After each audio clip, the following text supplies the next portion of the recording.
പുതിയ നിയമം മത്തായിയുടെ സുവിശേഷം 1-ാം അധ്യായം. യേശുവിൻ്റെ വംശാവലി.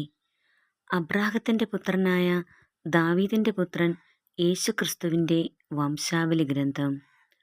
അബ്രാഹാം ഇസഹാക്കിൻ്റെ പിതാവായിരുന്നു.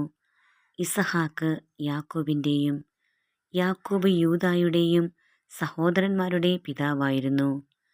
താമാറിൽ നിന്ന് ജനിച്ച പേരസിൻ്റെയും സേറായുടെയും പിതാവായിരുന്നു യൂദ. പേരസ് ഹെസ്രോൻ്റെയും, ഹെസ്രോൻ ആരാമിൻ്റെയും പിതാവായിരുന്നു. ആരാം അമിനാദാബിൻ്റെയും, അമിനാദാബ് നഹ്ഷോൻ്റെയും, നഹ്ഷോൻ സൽമോൻ്റെയും പിതാവായിരുന്നു. സൽമോൻ റാഹാബിൽ നിന്ന് ജനിച്ച ബോവാസിൻ്റെയും, ബോവാസ് റൂത്തിൽ നിന്ന് ജനിച്ച ഓബദിൻ്റെയും, ഓബദ് ജസ്സയുടെയും, ജസ്സെ ദാവീദ് രാജാവിൻ്റെയും പിതാവായിരുന്നു. ദാവീദ് ഊറിയായുടെ ഭാര്യയിൽ നിന്ന് ജനിച്ച സോളമൻ്റെ പിതാവായിരുന്നു.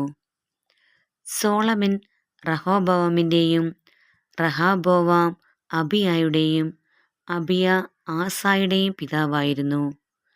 ആസ യോസഫാത്തിൻ്റെയും, യോസഫാത്ത് യോറാമിൻ്റെയും, യോറാം ഓസിയായുടെയും, ഓസിയ യോധാമിൻ്റെയും, യോധാം ആഹാസിൻ്റെയും, ആഹാസ് ഹെസക്കിയായുടെയും, ഹെസക്കിയ മനാസയുടെയും, മനാസെ ആമോസിൻ്റെയും, ആമോസ് ജോസിയായുടെയും പിതാവായിരുന്നു.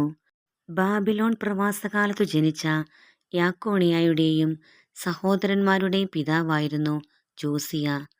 യാക്കോണിയ ബാബിലോൺ പ്രവാസത്തിനു ശേഷം ജനിച്ച സലാത്തിയേലിൻ്റെയും, സലാത്തിയേൽ സൊറബാബേലിൻ്റെയും പിതാവായിരുന്നു.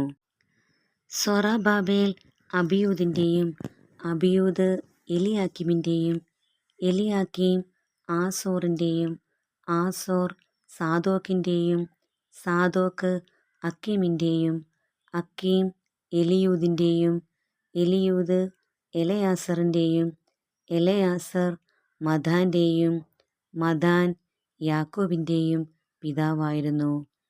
യാക്കോബ് മറിയത്തിൻ്റെ ഭർത്താവായ ജോസഫിൻ്റെ പിതാവായിരുന്നു. അവളിൽ നിന്ന് ക്രിസ്തു എന്ന് വിളിക്കപ്പെടുന്ന യേശു ജനിച്ചു.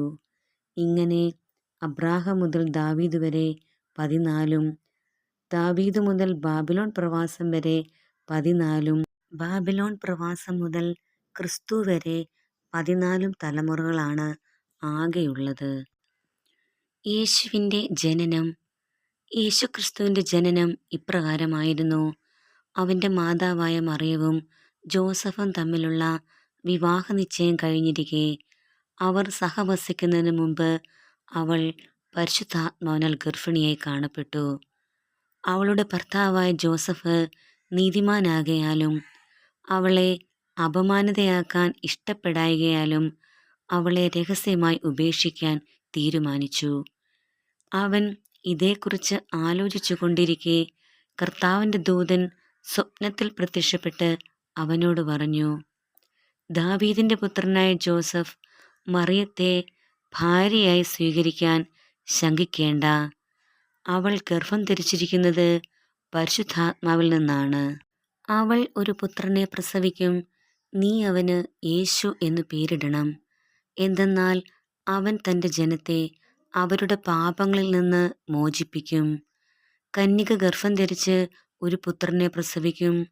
ദൈവം നമ്മോടുകൂടെ എന്നർത്ഥമുള്ള എമ്മാനുവേൽ എന്ന് അവൻ വിളിക്കപ്പെടും എന്ന് കർത്താവ് പ്രവാചകൻ മുഖേന അരുളി ചെയ്തത് പൂർത്തിയാകാൻ വേണ്ടിയാണ് ഇതെല്ലാം സംഭവിച്ചത്.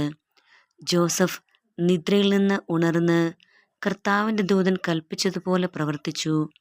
അവൻ തൻ്റെ ഭാര്യയെ സ്വീകരിച്ചു. പുത്രനെ പ്രസവിക്കുന്നതുവരെ അവളെ അവൻ അറിഞ്ഞില്ല. അവൻ ശിശുവിന് യേശു എന്ന് പേരിട്ടു.